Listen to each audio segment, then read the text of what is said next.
Sisters, आज फिर से मैं शेफर्ड मिनिस्ट्री के इस प्रोग्राम में आपका स्वागत करता हूं और आज हम परमेश्वर की भेद भरी बातों को समझने का प्रयास करेंगे। बीते कुछ दिन पहले हमने वीडियो बनाया था जिसमें हमने देखा था कि आपको वचन में को मनन करने वाला विश्वासी बनना है। उसी प्रकार वचन को मनन करने के फायदे कितने हैं वो आज हम देखेंगे। उसी वचन को हम दोबारा पढ़ेंगे जो हमने पिछले भाग में पढ़ा था। यहाँ लिखा है उत्पत्ति 24 अध्याय उसका 63 पद में हम पढ़ेंगे। यहाँ लिखा है, सांझ के समय वह मैदान में ध्यान करने के लिए निकला था।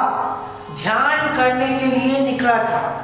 जो इसहाक था वो हर दिन जो परमेश्वर का वचन था उसको ध्यान करता था सांझ के समय।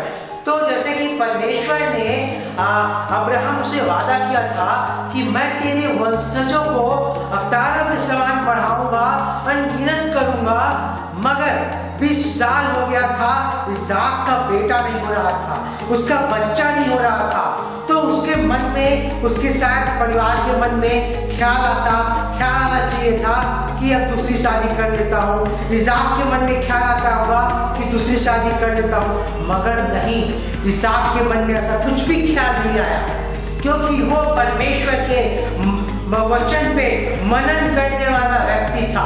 जब कोई चीज परमेश्वर के द्वारा, जैसे हम किसी चीज के लिए बुलाए गए होते हैं, मान लीजिए उदाहरण के लिए आप बिजनेस करने के लिए बुलाए गए हैं, या आप किसी और काम के लिए, या आप नौकरी करने के लिए आपकी बुलाहट है, तो आपको मान लीजिए आप बिजनेस शुरू कर दिए, आपकी बिजनेस के लिए आपकी बुलाहट है, मगर आपकी बिजनेस में आपको 5 साल हो गया, 1 रुपए का फायदा नहीं हुआ। कहने शैतान आपको भरमाने की कोशिश करता है, आपको परमेश्वर से दूर करने की कोशिश करता है। उसने इसहाक को भी दूर करने की कोशिश किया, परमेश्वर से दूर करने की कोशिश किया। उसकी परीक्षा थी, वो उसकी परीक्षा में वो उसको खड़ा रहना नहीं देना चाहता था। उसी प्रकार अगर आपको भी परीक्षा होती है शैतान की ओर से, तो आपको इसहाक की तरह दिन रात वचन को मनन करना है। और वचन हमको बताता है परमेश्वर की मतलब परीक्षा में स्थिर रहना। शैतान वो शख्सियत है दोस्तों, लूसीफर वो व्यक्ति है दोस्तों, जिसने स्वर्ग लोक में परमेश्वर के सामने के तिहाई स्वर्गदूतों को भरमा दिया और परमेश्वर के खिलाफ कर दिया। तो आप एक मामूली मनुष्य है, उसके सामने आपको भरमाने में उसको ज्यादा वक्त नहीं लगेगा।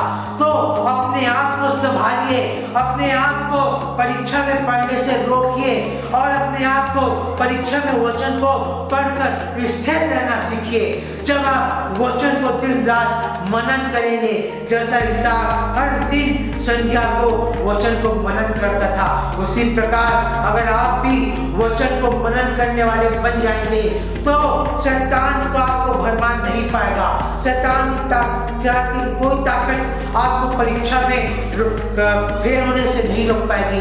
आप परीक्षा में डटे रहेंगे और विजय प्राप्त करेंगे। और मैं आशा करता हूँ कि आज से, इसी घड़ी से आप वचन को मनन करने वाले बनेंगे और दिन रात वचन को मनन करेंगे और परमेश्वर की शैतान की हर परीक्षा में आप विजय प्राप्त होंगे। इस आशा के साथ और इस विषय को समाप्त करते हुए मैं आज आपसे अलविदा लेता हूँ। कल फिर हम एक नए विषय के साथ मिलेंगे। तब तक के लिए आप सबको जय मसीह।